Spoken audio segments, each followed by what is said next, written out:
Hello there, welcome to Infinite Narratives, where we bring you trending news in South Africa and also outside South Africa. So please watch this video and I will be back with the rest of my commentary. You've seen what's been going on social media with regards to this Ntlamelo issue.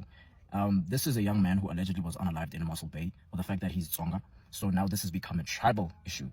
And obviously the Tsonga community was not having it. Like we were flipping out. We were actually panicking for the fact that, you could actually lose your life just for the fact that you are of a different tribe. Now nobody's safe anymore. Like, how far can it actually get? And while we understand all of that, we saw that a few days later, the police said a whole different story. They said that Ntlamelo was apparently under the bed of a shack, which was not his home to begin with, or somebody else's shack, and the owner found them, chased them down, and then poked them.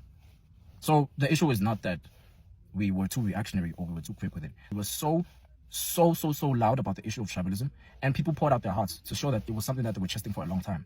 Now, the issue is, after the other narrative was given, after the police told that story, it's like, oh, okay, now everybody just goes back into their shell, goes back into the hiding. Nobody even talking about Ntlamelo anymore. However, you can also say that they were trying to cover it up. They were trying to, bring another twist to the story. And you have to consider that option. Like, you have to consider the possibility that this could have been a cover up from the police. It's very possible. Or maybe, even though it was not motivated specifically for the reason that we thought it was, it could happen that the owner of the shack could have been even more infuriated by the fact that there's a Tsonga guy under my bed rather than just a guy under my bed. For example, if two people commit a crime and one of them is a foreigner, the argument for the foreigner would be, you see what these outside people are doing on top of the crime. Now, my issue is not that we were too quick, maybe the fact that we were too reactionary, or maybe the fact that people are trying to be first, trying to be the earliest, or whatever. That was just a secondary issue. The real issue that I'm seeing right now is how silent we've gone over the situation. Now we're not treating tribalism as if it's a real issue, when it is, but it seems as though our country, or social media in general, has a thing of only recognizing these things when, I would say, somebody loses their life, for example. Like, tribalism has been an issue and everybody has seen it, and that's exactly what people were saying on social media the whole time. It's like, yeah, we've been seeing that these people don't like us. We've been seeing that xenophobia is not the real issue. People are just divided.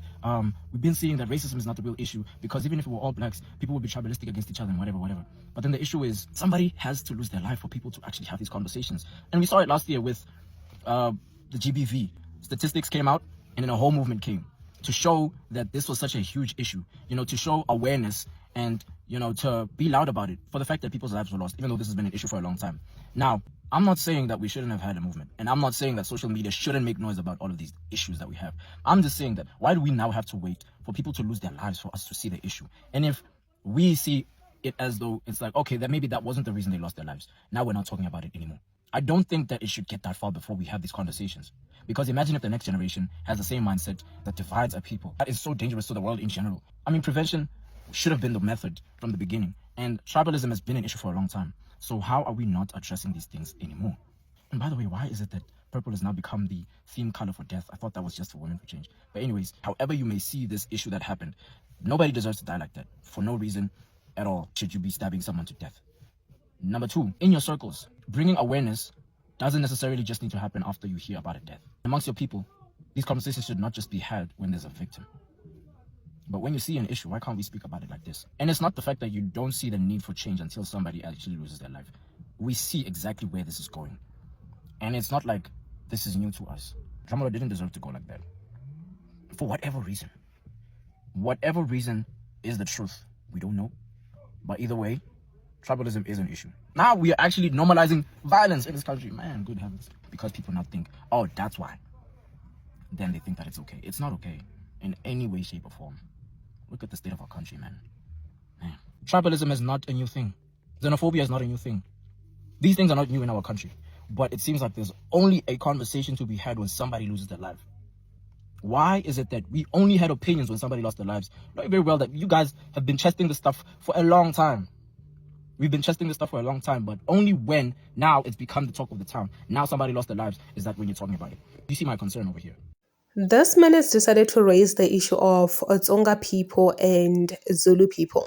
Yes, this whole chain that have been going around, and a lot has been happening, man. So he's calling out this tribalism to say, guys, do we only have to wait until someone loses his or her life? He is basically telling South Africans to say, can you please learn to stand up before the tragedy, before someone loses their own life? Because even with GBV, people only stood up because they saw, hey, things are getting out of hands. Things are very bad, but so many women have lost their lives.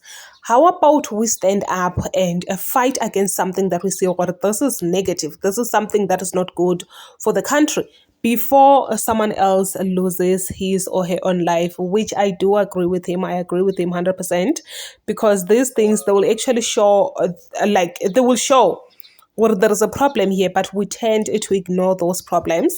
But anyway, please say your thoughts down below in the comment section.